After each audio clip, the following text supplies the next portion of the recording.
When I first started running Google Ads, I thought whoever spent more always won. But after 20 years doing Google Ads, I've seen tiny Shopify budgets under $50 per day become profitable, while stores who spend 10 times that lose money. The difference usually comes down to 6 simple decisions inside the account. So I'll show you the exact setup that gives small budgets an edge. A while ago, I took over a small Shopify account, spending about $10 to $20 a day on Google Ads because I had some equity in the business. When I opened the account, I immediately saw the budget was sliced so thin that nothing had enough data to actually work. And this is what happens in most small budget accounts.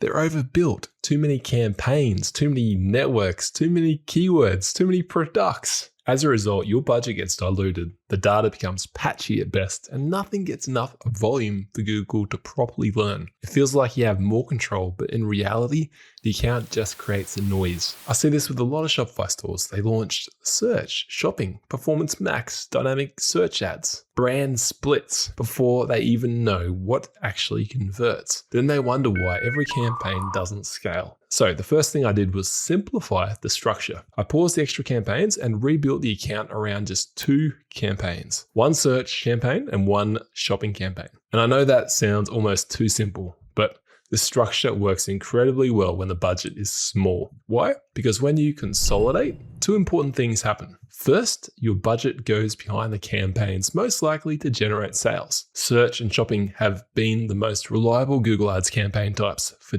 decades because they capture people who are actively looking to buy. If you run something like Performance Max on a tiny budget, your ads show across YouTube, Display, Discover, Gmail, and other placements where people aren't actively searching for your product. But search and shopping capture people at the bottom of the funnel. These are people already looking for a solution and ready to spend money if your product fits. The goal early on is not maximum reach. The first goal is to get great data for Google, which requires more concentrated budgets. Secondly, and just as importantly, you learn faster too. You can see what ads work, what keywords waste money, and what products people search for. So if you're running a small budget, say $50 a day or less, go into your account and create 1 search campaign, 1 shopping campaign. Fold everything into those campaigns, or pause whatever else you have until you get a consistent conversion volume. The 2 campaign setup finally gives your budget a real chance to work, but structure alone won't save you if that money is still being spread across the wrong places. So this next link is where small budgets quietly get stretched so thin they never produce a clear winner. When your ad budget is small, you don't need to reach. You need to spend your precious money on what's most likely to bring in sales. Sporting teams will spend hundreds of millions of dollars on a single superstar because they know 1 game changer is worth more than 10 average players just filling up the jerseys. So instead of just trying to target everywhere, start where you can actually afford enough clicks to see patterns. If you can start small on location, just because you can ship around the world doesn't mean you should advertise everywhere. By focusing on 1 country, your best country, you're instantly cutting out hundreds of other countries that have their own lessons, which would suck your ad spend dry. Sometimes you can even go narrower. You can target a state or even city where you know you ship fast and customers already buy. Your hometown is a good idea if the messaging on your website says that you're from the area,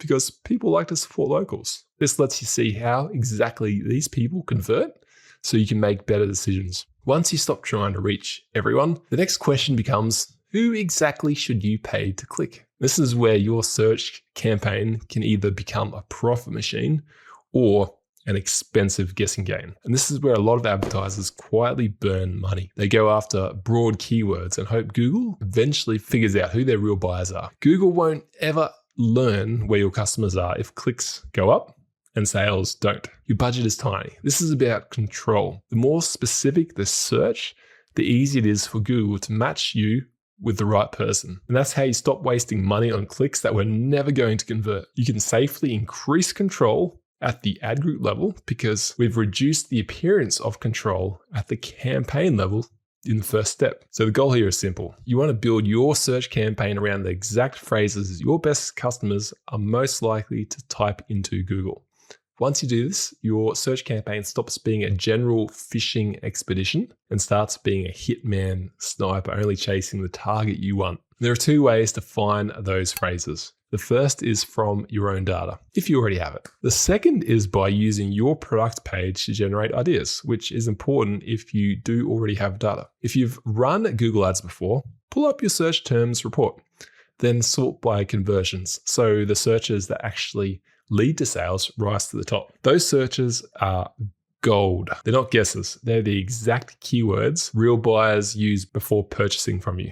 Take those search terms and add them as keywords in your campaign. Wrap them in square brackets so they're exact match keywords. That tells Google to focus on those specific searches instead of drifting into loosely related traffic. Now, some people hear exact match and think it's too restrictive. On a small budget, restrictive is exactly the point. You're not here to explore. You're here to survive long enough to find what works. But don't stop there. I want you to do this next part whether your account is new or established. Take your best-selling product, copy the product page URL, then plug that into an AI tool and ask it to scan the page, generating related search phrases people might type when they're looking to buy that product. This works because the tool can pull from the product features, positioning, use cases, and wording on the page. And that usually gives you a much stronger list of specific search terms than just brainstorming from scratch. If your account is new, this gives you a starting point. If your account already has data, this helps you expand beyond what you've already found and uncover more specific searches worth testing. On a small budget, precision matters. You need your campaign focused on the most relevant searches possible so Google learns faster and wastes less money on the wrong clicks. That's your search campaign focused on your superstars. But in shopping, you can't target keywords. So what do you do with your shopping campaign in this 2-campaign setup? Now, here's where this gets dangerous. Shopify brands specifically. There's a store I work with that has 50,000 products. Imagine all of this going to one campaign on a small budget. A common mistake I see is Google advertisers putting an entire store into a single shopping campaign. Very democratic, very unprofitable. When you advertise all of your products in shopping, your budget gets spread across everything. Google will waste money on products that could never make you profit. Your best sellers can end up with no spend, and your budget disappears before the campaign has enough data to figure out what actually works. And if you're working with a small budget, that's a big problem. Imagine trying to learn which products deserve budget while 80% of the budget is being siphoned into items that were never likely to convert. Instead, you want to narrow the campaign down to your strongest products, the ones that already sell well, have clear demand, or represent your best offer. Start by choosing a small group of products to focus on. Your best sellers are the safest place to start. These are products that have already proven people want them. They're more likely to convert, which gives Google better signals much faster. In your shopping campaign, create one ad group for each of these products. You do this by excluding all other products at the ad group level. Now your budget isn't being diluted across your entire catalog. It's concentrated on a small group of items with the biggest chance of generating sales. When your ads run, you'll be able to see exactly what searches and conversions are happening for the product. This is one big advantage that shopping has. Later, once you've found products that consistently generate sales, you can expand. But in the beginning, focus wins. So now your structure is tighter, your targeting is tighter, your keywords are tighter, and your product focus is tighter. You can still burn money if the wrong people click your ads. And this next win prevents bad clicks before they cost you $1. Let's say your campaign is getting clicks, but these clicks aren't converting into sales. There could be a simple reason for this. You're paying for people who were never going to buy in the first place. And if the wrong people are clicking your ads, nothing else in the account really matters. Your cost to get a customer climbs. Good data gets harder to find, and you end up chasing budgets, bids, and structure when the real problem was the click quality all along. This is one of the reasons a high click-through rate can actually be bad for your account. A lot of the time, the problem is hiding in plain sight. It's in the headline or the description people see before they click. If the headline is too broad, too vague, or too curiosity-driven, it pulls in people who are never a fit in the first place. Things like shop now, best gifts for her, premium quality activewear, official store online. Those headlines might get clicks, but they don't do enough to filter who the click is coming from. They don't do enough to screen out the wrong clicks. So the fix is to qualify the click in the headline. That might be price, like dresses from $89. Location, like ships Australia-wide. Audience, like plus size only. Or a buying condition, order by 2 p.m. for same day send. Now the shopper can tell much faster whether the ad is for them. Someone looking for a cheaper option might skip it. Someone outside your delivery area might skip it. That's exactly what you want. You're trying to get the right click. If needed, pin that qualify in headline 1 so it always shows. Because if it gets pushed down, the wrong people can still click before they see it. So today I suggest you add one hard qualifier to headline 1 or pin it to position 2 if it's really critical.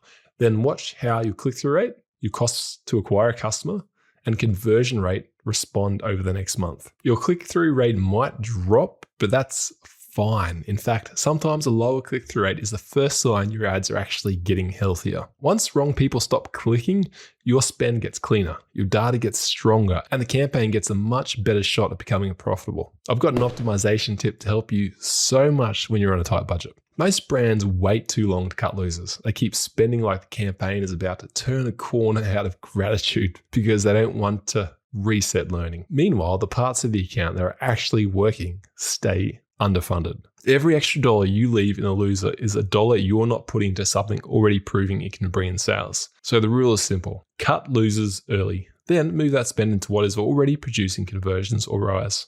For example, if one ad group has spent $150 and still hasn't produced a sale, while another is already converting, the answer is not to keep being patient with the loser. The answer is to stop starving the winner.